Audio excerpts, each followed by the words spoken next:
can be very easy if one just looks at the television debates, discussions on the elections, or read the newspaper articles.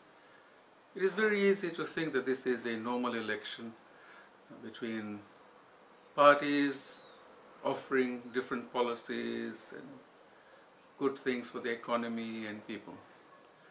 But it is not a normal election.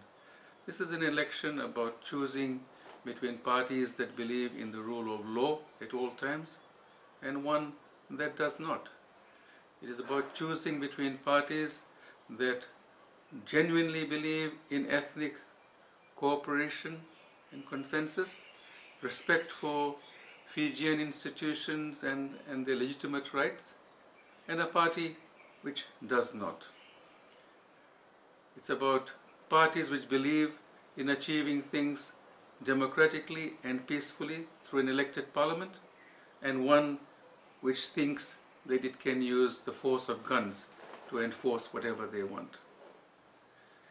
I would suggest to voters that they need to look not just the performance of the Bainimarama government for the last 2 years, especially in giving out goodies using taxpayers' funds, but they need to look at the whole 8-year record of his regime.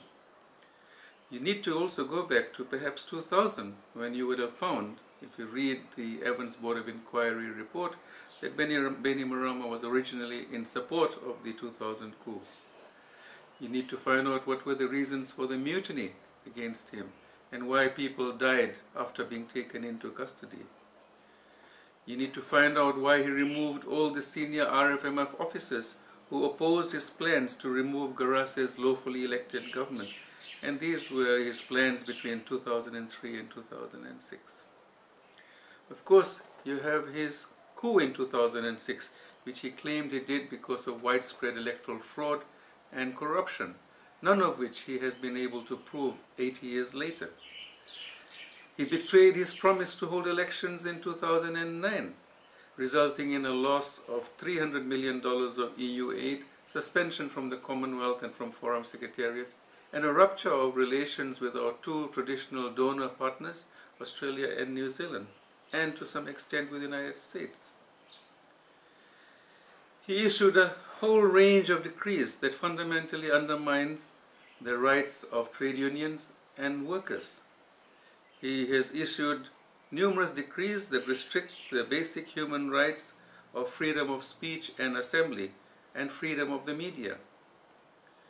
He betrayed the work of his own National Council for Building a Better Fiji, which produced the People's Charter and an electoral system, but it also said that the 97 Constitution was to be supreme and it was to be strengthened.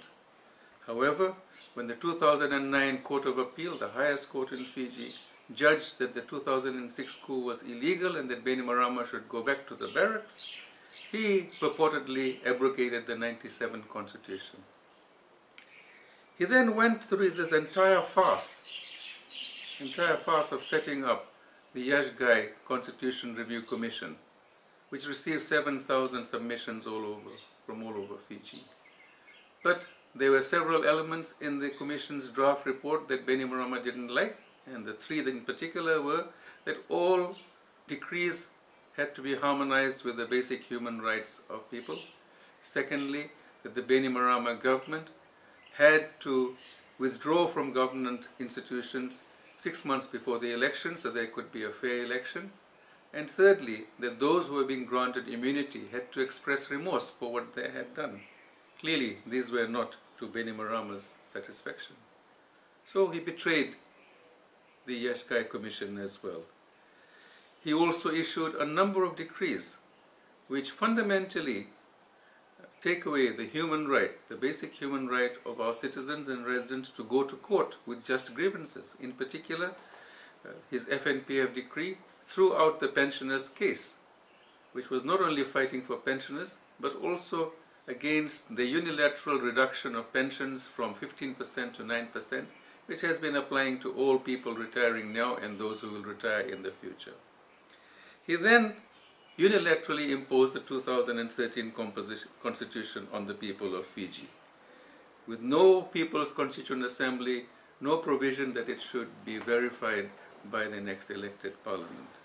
He has been totally unaccountable on government finances and he's refused to release the Auditor General report since 2007, as well as other reports such as on the FNPF losses of 350 million down in Natandola and Momi. He has refused to reveal their salaries, the ministers' salaries for 2010 to 2013, and why they were being paid through a private accounting company. He has totally destroyed the indigenous Fijian institution of Great Council of Chiefs, which was a fundamental part of the 1997 Constitution, and it had evolved peacefully and by consensus over the last 5 decades. He has also undermined many elements of the United Nations Declaration on the Rights of Indigenous People. He has used taxpayers' funds blatantly, right up to polling day, to buy votes. He has used decrees to make the election unfair by disqualifying candidates whose only crime happened to be that in the last 2 years they were out of the country studying for further degrees. He has got total control of the media for the last 4 or 5 years, and the journalists have become his propaganda arms with alleged fair debates which quite clearly are biased towards the Fiji First Party leaders. He has also exercised blatant nepotism in appointing family members to high positions. He has applied the 55-year retirement rule to all civil servants, but not to himself and to his family members. He has treated differentially his own family members who have been convicted of crimes. He has refused to keep all the promises he has made over the last 7 years, including, for instance, that no military person would ever benefit from his coup, when we can clearly see all of them have. He also promised that none of his interim ministers would ever stand for elections, and we can see that most of them, quite shamelessly, are standing in the elections. So there are many, many contradictions that one can see in this Bainimarama government over the last 8 years that voters must keep in mind. This is not a normal election about political parties promising what goodies they would like to give for the future. This is all about whether or not the people of this country can trust a military government which has never kept any of its promises and which has been founded on illegality and treason.